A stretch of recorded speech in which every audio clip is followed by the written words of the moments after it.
Chris Nelson. We are talking about how to publish a book that sells. Obviously, Prosperous Coach, if you're a coach and you know what this book is all about, it's sold over 50,000 copies, probably climbing by now. And Chris had a hand in helping Steve Chandler and Rich Litvin bring that to market. And I think today we'll have an insightful conversation on how you can do that too. But before we get started here, I want to give a little bit of a background on Chris. Who is Chris? Chris is a writing coach. He holds a BA, and he's worked with renowned authors, well, like I mentioned, Steve Chandler and Rich Litvin. And he loves working with anyone interested in pursuing their creative impulses and exploring themselves. Sounds really interesting. Hold on. I know you guys are really curious about that one.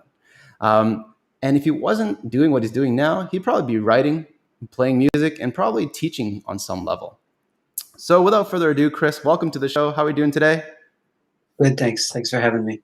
Excellent, excellent. So I want to kick this off by kind of clarifying, what does a writing coach actually do? I've heard of the term.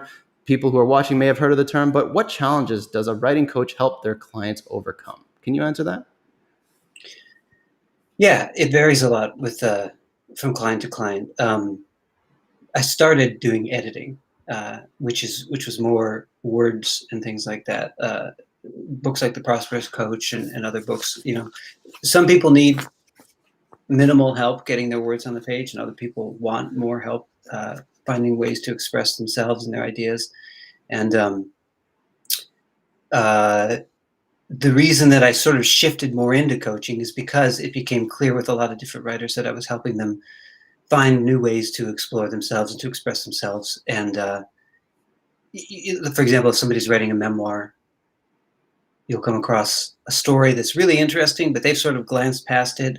And I might ask them to say, hey, tell me more, because I think the readers will want to know more. So readers can kind of be a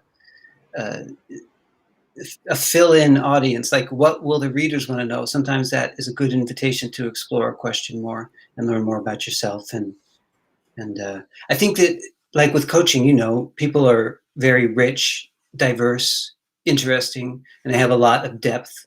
And we just don't always realize that. It sometimes just takes some questions to realize that, to realize how much you've really got at your disposal inside. Does that answer the question? Yeah, love it. It does. I mean, it sounds very much like, you know, what a coach does. You're helping them come into insights, asking them the questions to really pull out their zone of genius, right? Yeah. Could you maybe give us a story of the latest client that you worked with? Obviously, you don't have to name names, but what kind of challenges did they have particularly? And how did you help them overcome that?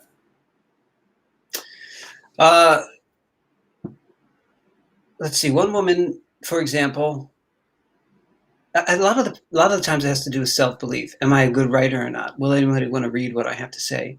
And sometimes I'll come across somebody who's a really, really great writer. I mean, sometimes people want to write a book because they have an urge to express themselves, but they don't necessarily want to write. They don't want to become a literary, you know, whatever. They want to, and there's a great calling for that, right? There's a lot of books where people are sharing some aspect of themselves, but they don't want to write an epic fantasy series, or they don't want to write their life story, but they want to share some aspect of themselves. And sometimes there are people who really do want to write, and oftentimes they're often very insecure as well.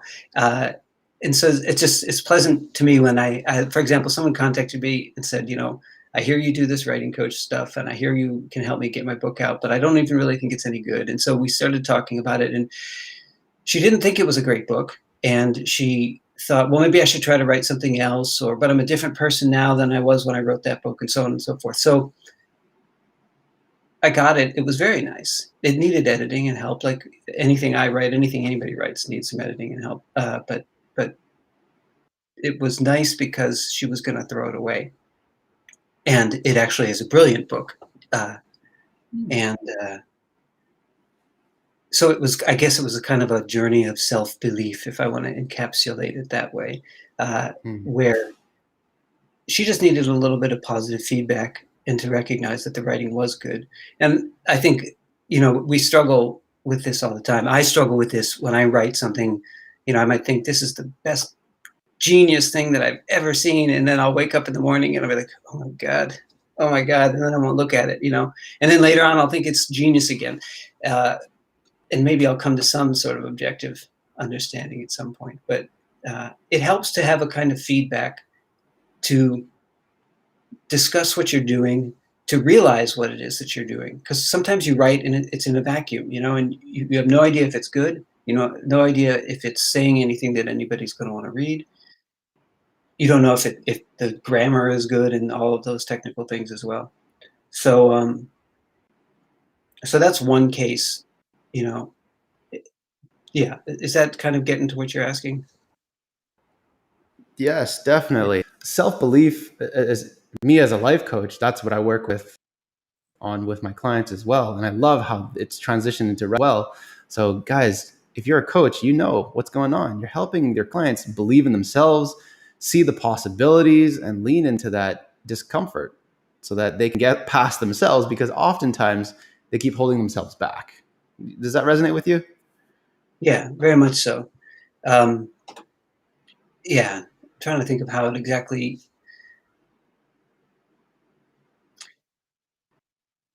If Yeah, I mean, it is like a corollary. Life coach, book coach. It can very much dovetail that sort of self Love it. exploration and that sort of, when you ask questions, it's kind of like a Socratic method. You ask a question and then you ask another question, and rather you can explore those answers through writing, and you can explore yourself through coaching questions. And I might be traveling a little bit far afield here, but the similarities can be really quite amazing in terms Mm. of a book is like a small version of a life in a way. It's a project that you can look at, and you can look at it from a bunch of different angles and sort of find yourself through it. I've written stuff where I thought that I was saying something to somebody else, but then I would realize this sounds very corny, but it's pretty true for me anyway. That I was like, oh, I was writing that because I needed to know that. Um, and I think that there is a real process of self-discovery, just like in coaching. There is that with writing too.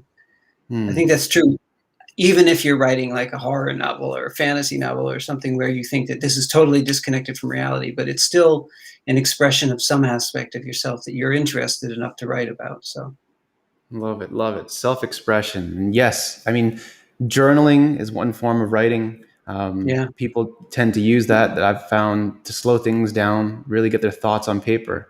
And it's amazing how people like yourself bring those thoughts into reality and, and put it on a shelf in a bookstore so other people can buy it. Right. It's kind of amazing what you do. Which brings me to my next question here is, what are the key elements that are needed to write a book that sells, in your opinion? yeah, that's a good question. Everybody's trying to answer that question. There are, and there's a people will tell you there's a formula, and there may be a formula. I don't know what that formula is. I think that my goal is to definitely not guarantee a return on investment, because it is a process of self-discovery. But if you want to write, some of the things that you can do is you get your name out there, you publicize and so on and so forth. I know I'm straying a little bit from the question, but I'll go back to it. Um, because it's part of your presence, it's part of your like if you're a coach writing a book, it becomes an expression of your coaching style and who you are, and you help people get to know you better and things like that. So if you're writing a series of horror novels or science fiction or something, I mean, if you're doing that, it's great to be up on Amazon, to have a series, to sort of say, here I am, and I mean business, because I've got 10 books here. I mean business, if you are, but in terms of the actual writing of a book, these are going to sound perhaps like potted answers, but I think there's truth to it. I think you have to be authentic. You have to be patient. Um, you have to be able to take criticism, and to be open to learning how to write better, uh, because you can always learn how to write better. Everybody, I think. But Hmm. you also have to feel comfortable knowing that it's going to resonate with some people. It's not going to resonate with everybody, but that's not your job.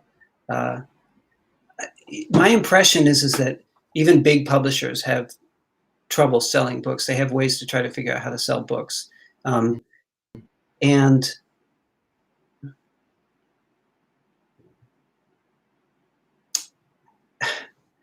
yeah, I guess the difference between writing a good book that sells and selling a good book that sells they're two different things, really, if you know what I mean.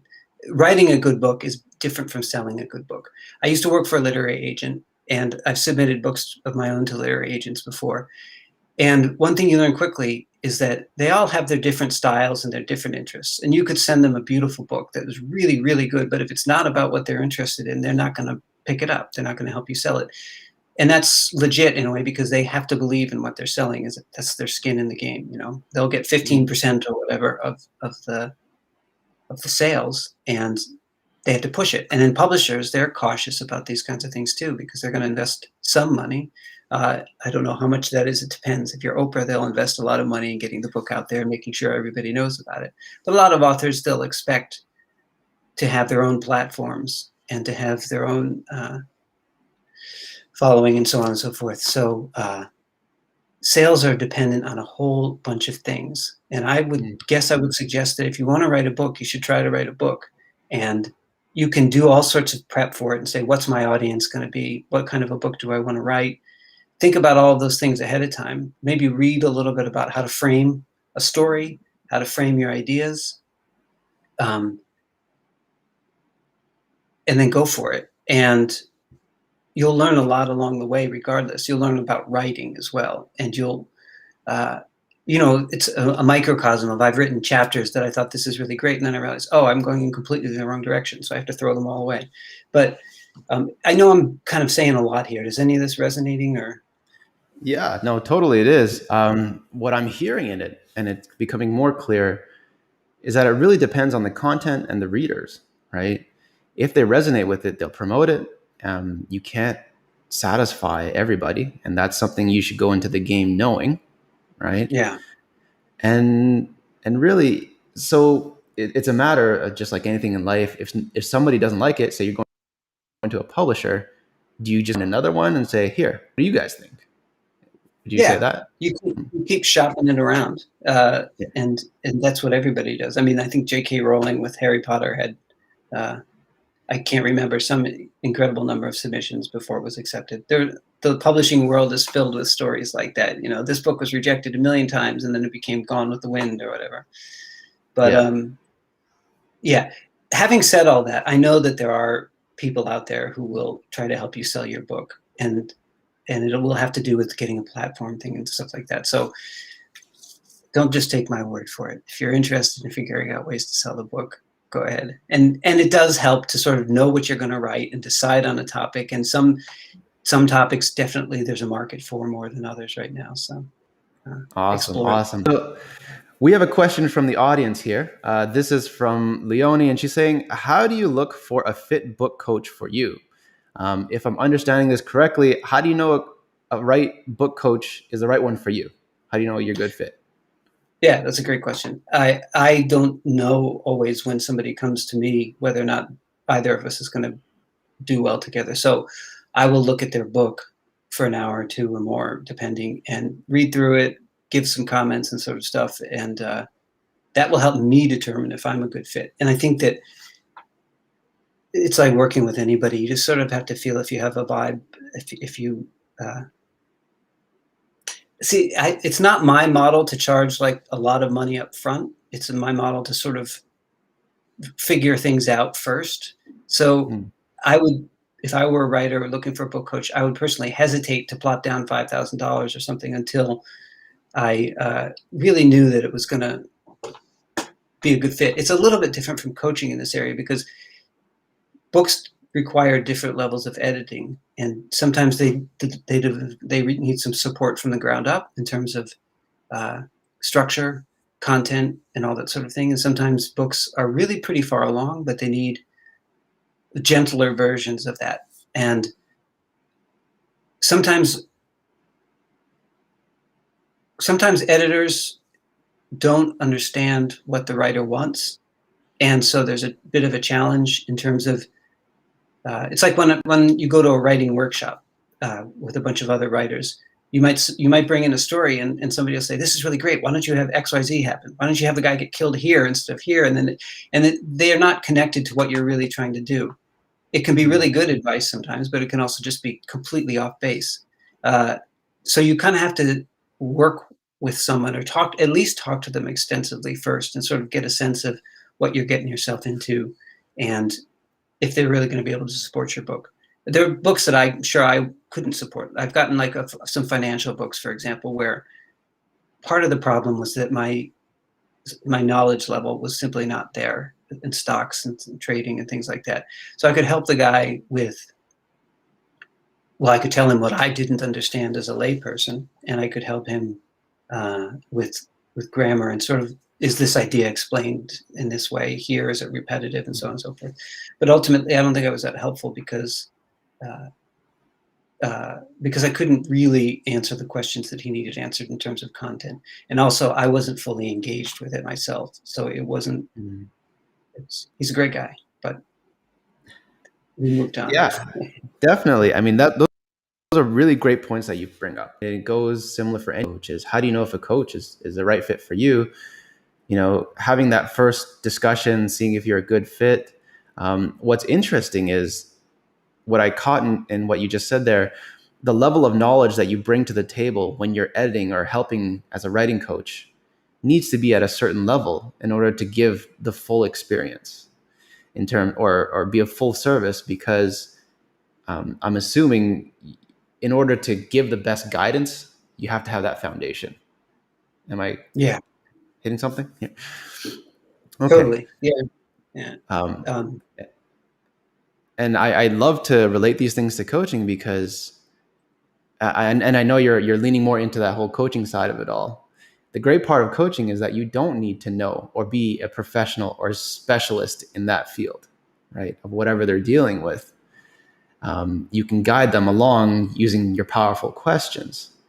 It does help to have a fundamental knowledge base for sure, but it's not necessary to give a great experience, right? Yeah. I think with coaching and with it's always great to be sort of well-rounded, or to like keep learning and keep, connecting with what other people are doing out there and stuff. It's amazing how, I'm sure you know this, how some little thing will pop into your head when you're coaching someone, something that maybe you just read 2 weeks ago or a week, or that, and it'll fit just perfectly, right? So yeah, you can do as much of that as you like as a writing coach or as an editor or whatever you can, but yeah, you may run up against a different wall, like with the stock market book, for example, where. Awesome. Great. I mean, one more question. Here we go. Thank you for being so active, Leonie. What is she saying here? One more question. What is the difference between a book coach than a content editor? Yeah, that is something that I kind of have done both of. And so it's always slipped a little bit more into the coaching for me. And content, the way I take content editor, there's like developmental editor, content editor, line editor, proofreader, so on and so forth. So everybody might have slightly different definitions. I'll take content editor to mean basically overall working with somebody to pull the book together, whether that's with questions of content and whatnot.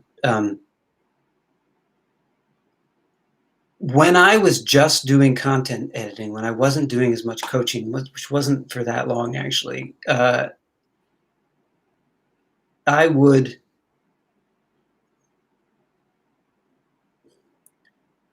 just wouldn't ask the same kinds of questions. I mean, like it's like if there's a subject, again, like this stock market book, for example, all I could really do was some content editing in terms of making it look better and maybe pointing out that this is, like what an editor will do is pointing out repetition, pointing out unclear expression of ideas, well, anything that can go wrong with the book. Like you're talking about monkeys here, but you haven't talked about them, but you'll mention them, you know what I mean? It's out of place. I'm gonna mess that up. But organization, structure, and if the book is staying within the parameters that you want it to stay in, if you're writing a book on coaching, but then you start talking about politics or something like that, that's a different kind of ball of wax for most coaching books. And that kind of thing. And an editor can also, a lot of the things that I'll do, rework paragraphs and lines if the writer wants that. It's always about what the writer wants. It's always about keeping their vision on the page. This is another thing that's really important, I think, if you're going to look for an editor or a writing coach, is that I don't personally, I like doing my own stuff, but I don't like inserting myself into other people's stuff. I don't feel like their books are my mode of expression in that way. I got my own stuff I want to do. And I suppose that would be really important. I think whenever you're going to go work with somebody, that they're not trying to shift what you're saying, that they can help you stay true, they can support you in expressing your message. So there is a blend of content editing and coaching, I think. But I think I've leaned more into the coaching, the book coaching thing by helping bring it to life. I think a lot of book coaches will not do as much editing as I have done. That's a good distinction, actually. A lot of book coaches will say, we'll stay on the sort of developmental side of things and support them that way, but they may not get into the trenches in the same way in terms of structure and line edits, grammar, all that sort of stuff. That's my opinion. I suppose she'd have to ask other folks, but I appreciate the question a lot. Thanks. Lovely, lovely. Yes, that's a great distinction. And I'm glad that you bring all these different skill sets to the table because, well, it sounds like a one-stop shop. Why go anywhere else other than Chris Nelson, right? Which brings me to my next question here is, how can an author stay motivated to write a book until completion? When I wrote this question up and we were talking about pricing scheme and fees and all that, maybe you can talk about it. I'll give you a coaching aspect of it all. Is when we charge these large fees up front, 5,000, 6,000, 10,000, whatever it may be, oftentimes the clients will ask why. Why is it so expensive? Yeah.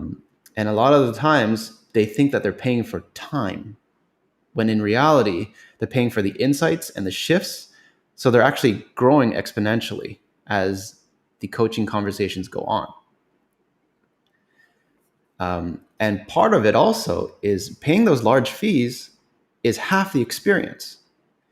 If you're trying to stay motivated to keep coming to the calls, showing up fully every time, I mean, it's like you pay a $10 air flight ticket and you're about to miss it. You're going to say, well, that's okay. It's just $10.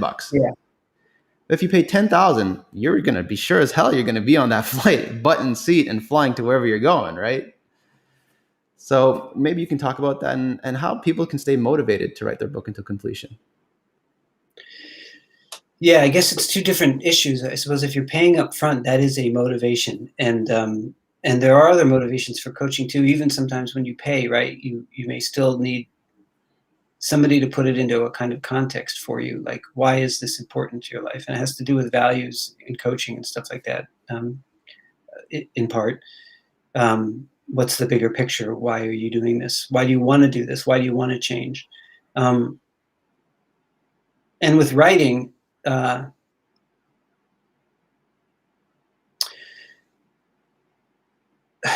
guess, there's a different answer in a way, in the sense that when you are inspired to write a book, you're kind of in a certain headspace. You kind of are moved in a way. You kind of have a vision, at least for a short while there, right? And then you come back to earth and you have to sit down and start typing and getting annoyed with yourself because it sucks or because it's not as good as you think, or you forgot that you needed to say that. And, so I kind of feel like in part with all of these things, remembering that headspace, remembering that sense of inspiration, knowing that it's not going to be there all the time. And sometimes getting up and stopping when it's not going your way. It's kind of also true that you can't beat yourself up so much because it's hard work, right? It's not, it doesn't always come, and I want to say it shouldn't always come that way, but who am I to know? But you have to kind of go easy on yourself with like a lot of things in life. If you know that you're sort of putting your best foot forward and you really have a vision that you want to complete, then it can be fun too. And you do get better as you go along generally, and you do sort of engage more of yourself, more of your ideas, more of your thoughts, and you also connect with something that you don't expect. Like writing is a mystery, just like living is a mystery, right? And like you and I talking right now, I don't really know exactly what I'm going to say next, but hopefully something relatively brilliant will come along, right? So writing is like that. When you can connect with that, and it's a really wonderful thing. It's getting a sense of this world that's inside of you. That happens. I'm thinking of personal moments when that's happened with me with fiction, but also when I'm starting to write something that's like coaching related. I will be surprised at the ideas and where they come from, and I think that happens to everybody. I think that there's something more behind our eyes, to say it like that.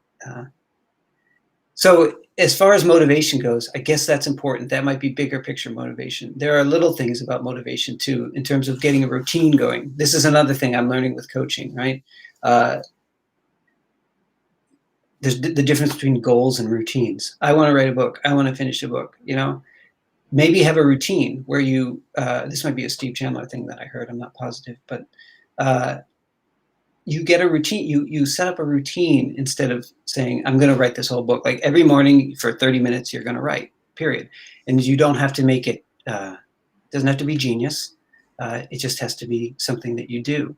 There's a quote, I can't remember who it's from, but like, I only write when I'm inspired, and I make sure that I'm inspired every time I sit down at 9 o'clock in the morning, because you have to do that. Otherwise it mounts up, right? If you write 1,000 words a day, you've written 365,000 words in a year. That's like 3 or 4 or 5 books these days, depending on.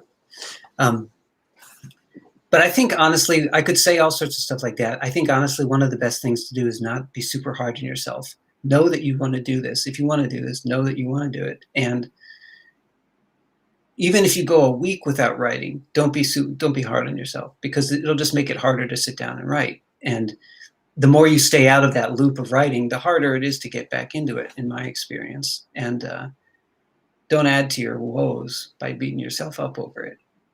Yeah. That's a little something. Thank you for that. And yes, I think it was Steve Chandler. I remember listening to an audio file from him, how it was about a guy who just couldn't clean up his room, right? Yeah. And he said, I just don't have time for it. But he set up a routine to clean up 5 minutes a day. And next thing you know, his room's clean all the time because he took that 5 minutes a day. One thing also I would love to bring to the table here is bring awareness to what it means to actually think. When we're thinking, we're actually burning calories and we're using the brain muscles. And innately, our brains don't want to do that. Our brains are trying to keep us safe, conserve energy, so when we actually need to use the energy, then we can. And so that's why often people daydream, because daydreaming takes no energy whatsoever, right? And that's conserving the energy, I guess, tank, you will, within the brain. And so maybe you can talk to this a bit. As a writer yourself, when you're writing and you're feeling in the zone, you're flowing, the words are just flowing out of your fingertips onto paper, right? Yeah. Do you feel like that's a workout, or if it's more like a massage therapy kind of thing? That's a great question. First of all, I didn't know that. That's fascinating. I didn't realize the brain used calories when it was thinking. And when you're daydreaming, you're not doing the same thing. When I'm writing, I think once you get into the zone, so to speak, it is that semi-magical place where you feel in sync. The British writer Colin Wilson talked about sort of a tennis match that he gets going with the right and the left side of the brain. That was the context he was using, where he had to finish a screenplay for somebody. He was getting paid a lot of money to do it, and he was stuck in a hotel and he couldn't do it. And then just before going to bed, he said, "Okay, right brain, just help me out with this." And so the next morning he woke up and he got it going. But his analogy was left brain, or the right brain, I can't remember. tennis match between the two sides where they toss something out and you say, does this look good? And it hits it back. That's great. Can you send me something else? Or this doesn't look good. And so you sort of get this flow where like the ideas are coming. And I suspect, although I don't know, I mean, it's a more engaged form of daydreaming. It's almost, I'm hypothesizing here, but active imagination, or almost like a kind of lucid dreaming or something where you're aware that you're in contact with some other aspect of yourself that you're not typically conscious of. Yeah, because again, it's just amazing when you look at something you've written and think, wow, did I write that? Because it feels like it's, when you wake up from a dream in the middle of the night and it feels so vivid and alive that you could never possibly forget it. And you get up, go to the bathroom, and then it's gone. It's just like, you can't even remember like what was happening in it. You can barely remember the feeling of it sometimes. Right. But that's just possibly a different mode of consciousness that's connected to what we're talking about here. Lovely. Thank you for that. There you have it, folks. Words from a writer himself. Look for that feeling. And when you're in the zone, you're doing it right. Right. Next question I have, and I know we talked about this in private, but I want to let everybody else know, is if you're ready to publish your book, is it worth it to go either self-published or through a professional publisher? Pros and cons, and maybe you have a preference for yourself? Well, I think the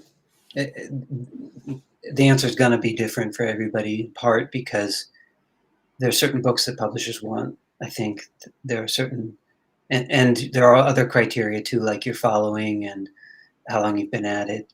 Well, maybe not how long you've been at it, but the self-publishing route is very easy in the sense of it's pretty darn easy to put a book on Amazon and to put it on your website and to do some publicity for it.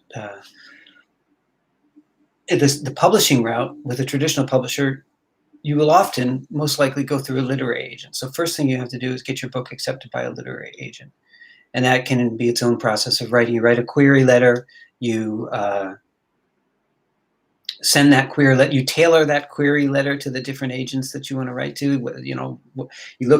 You go to an agency, say, and there's 10 agents, and you read the descriptions of the agents, and you say, this one looks pretty good to me. They mentioned that they like books about dolphins, and my book is about whales, so maybe they'll like that, and so you write the query and you try and frame it in ways that they'll be interested in it. It's generally not good accepted policy to just write a query and then blanket email it to a bunch of people. You have to sort of create that relationship. And then they will try to sell your book for you if they accept your book. And the return per copy for a self-published book is probably going to be higher than it would be for a book through a publisher. But they might be able to sell a lot more of your books. You might get a spot in their catalog, which will at least put your book in front of more eyes.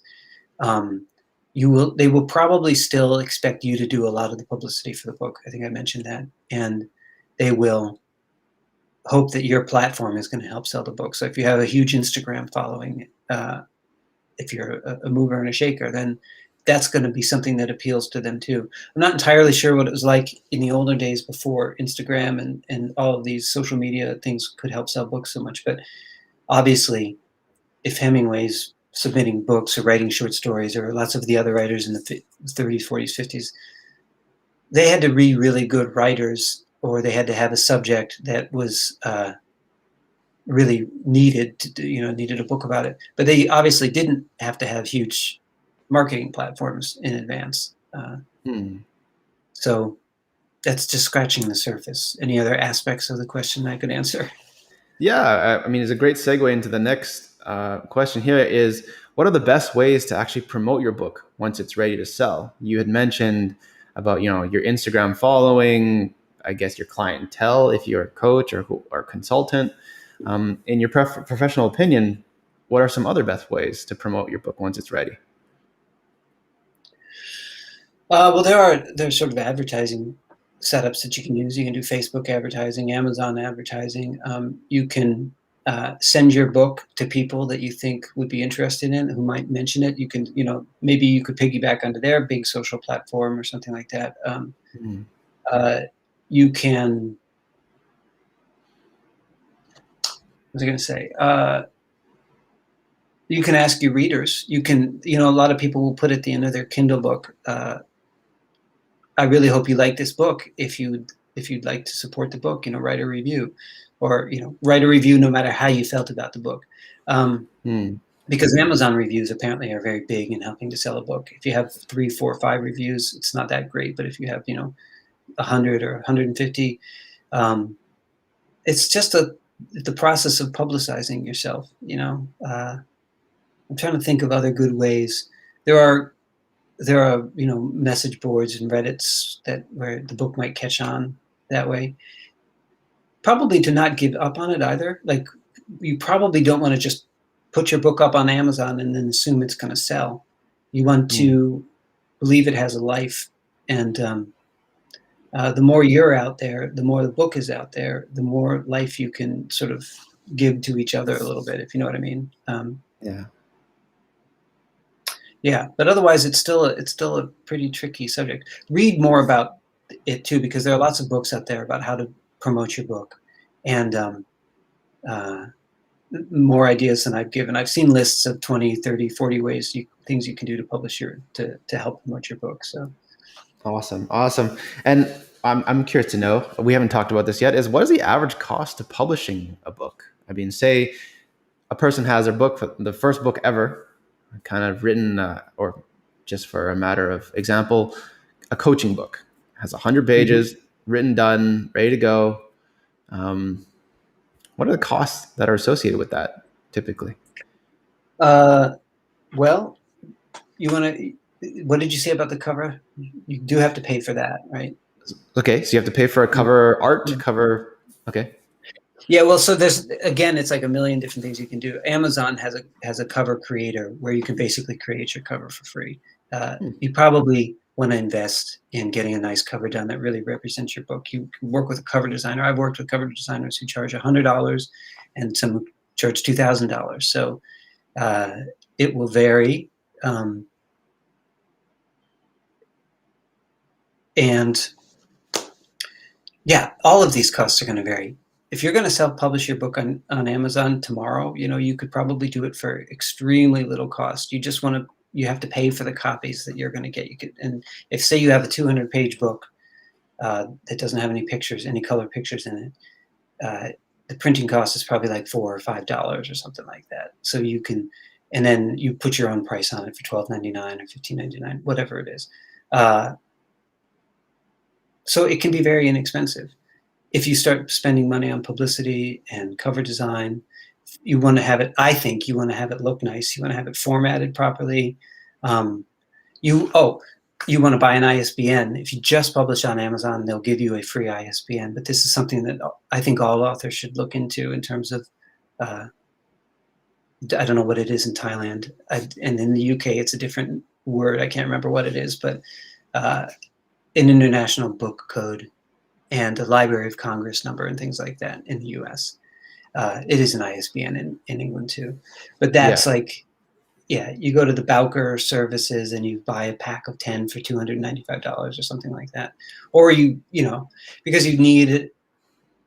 I'm sorry, this is getting a little bit technical, but you need an ISBN for your print book. You generally are supposed to have an ISBN for your ebook. And if you do a hardcover versus a paperback, you need a separate ISBN for that. So you can quickly burn through your ISBNs if you publish a few books. But Library of Congress catalog number, that's free. You just have to write at the right time. Yeah. Fantastic. Thank you so much. Leonie, you're on fire today. We got another question from Leonie, and she is saying, how much does it cost, or how much does a short story cost about 16,000 words? That I don't know. I'm not sure. What do you mean, Leonie, in terms of editing it, or if you wanted to publish it on Amazon as a short story, which you can do, that could be free if you wanted to publish it. I should say, I do recommend that everybody really kind of use some kind of editor, whether it's just to have somebody proofread it and make sure no matter where you are with it, it's very easy to make mistakes. I make them all the time, and I always have to reread and find stuff. And anyway, but I can't answer Leonie's question specifically unless I get some more. She clarified. She's saying for the editing, sorry, 16,000 words. I'm going to give another annoying, it just depends kind of question, where that's something where I would look at what the person has sent me. I would read, I'd spend an hour reading through it and looking at where the writing was at. I would ask the writer, what do you want? Do you want to, sometimes people don't want to revise something, or they feel like they've really nailed it and they just want proofreading. And then it's only going to take a few hours or something. But one of the first books that I got, they sent it to me. They said, this is ready to go. It just needs proofreading. Do you mind proofreading it? And I was, yeah, so sure. This was a long time ago, and I was taking anything I could get. And so I read it, and it was good, but there were lots of gaps. There were lots of things that could be improved on it, and at least in my humble opinion. And I said, look, this is great. Here's your proofread. But I'd be remiss if I didn't just mention these things. Maybe you guys want to look it over again. And then they hired me to edit it more in depth. So it's almost impossible for me to say what a 16,000 word story would cost. So let me make it easy for both of you. And I'm going to ask my next question, and this will be probably the answer Leonie's looking for, is how do our viewers work with you, Chris? How can she get a hold of you? How can she, set up a call? What's the deal? My website is www.prose-alchemy.com, and there's a contact form there. Yeah. I will put that in the description on the video. Leonie, if you want, I can send you a private message as well, because you're my private friends network. And Chris, this was fantastic. I got to say thank you. So much value. I know Leonie got a bunch of value from her questions here, which brings me to my next part of the show, which I love doing. Fire. Now, for those with rapid fire, we're going to ask Chris some questions just so we get better. And hopefully we're going to have some fun. Are you ready, Chris? I'm ready. All right. Question number 1. What do you value most in a friendship? I guess connection, a sense of authentic connection. Nice. Lovely. Question number 2. Given the choices of anyone in the world, whom would you want to have dinner with? I don't know. Well, I've had dinner with Colin Wilson. He's an amazing writer that I've always loved. And I would like to have dinner with him again. But there are loads of people out there. And I'm going to draw a blank on them. But there's a lot of great writers out there. Right. Gary Lockman. Go ahead. Yeah. Okay. Wonderful. Sorry. Gary, you said Gary. What was his last name? Lachman. Gary Lockman. He's great. A lot of great writers and thinkers and people out there. So, yeah, I'm sure I'll think of 50 more in a couple of seconds. But go ahead. So, Gary, if you're watching, you know where to find Chris. Hopefully, you can set up some dinner plans with him. Question number 3. If you could change anything about the way you were raised, what would it be?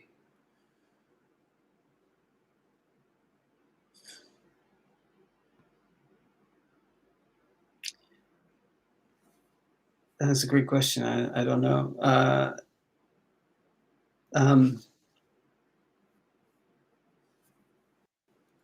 Yeah, I don't have a clue. Sorry. I can't think of anything that I'm going to shift into at the moment. I was very fortunate in a lot of ways. So I'll give you a silly answer. I always wanted this set of plastic dinosaurs when I was a little kid. And it was like in the JCPenney catalog, and it had a plastic mat with drawings of mountains and rivers on it. And I really wanted the plastic dinosaur set, but I never got it. Okay, so we're going to change that. We're going to say, buy little Chris the plastic dinosaurs. Yeah, I should revise that. Yeah. What's one thing you could never live without? I think music. I play music, and I really love music. I mean, and aside from saying things about people and love and all that sort of stuff, I would say music is a really powerful thing for me. Nice. What genre of music do you prefer? I play, rock more than anything else, but I do love all sorts of music. I love classical. I love, uh, yeah, all sorts of stuff. Even some of the older country stuff that people generally, the answer to that question is I love everything except for rap and country, and that's not true. I love everything pretty much. I just have to be in the right space at the right time. Lovely, lovely. AC/DC Metallica fan here. Yes, I mean, Back in Black. I That can never get tired of listening to that lead, and it's just astonishing. Yeah. There you go. There you go. Perfect. A favorite place to hide out? To hide out. I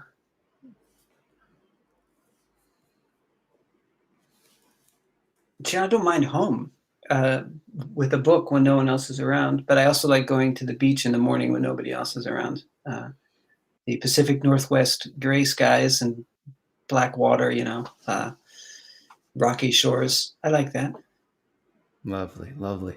Well, that's all the time we have for today, folks. If you guys want to connect with Chris, I will put the link to his website in the descriptions, YouTube on my YouTube channel. And I want to say thanks again, Chris. This was awesome. Yeah, this was great. Thanks. And I do want to, if I can just quickly say thanks to all the people whom I've worked with. And Maurice Bassett's a publisher I do a lot of work with, and he publishes Steve's books. And so I'm just grateful for them. So if you Perfect. Yes, of thanks. course. So you guys heard it. I will see you guys in the next episode. Take care, guys. Thanks a lot.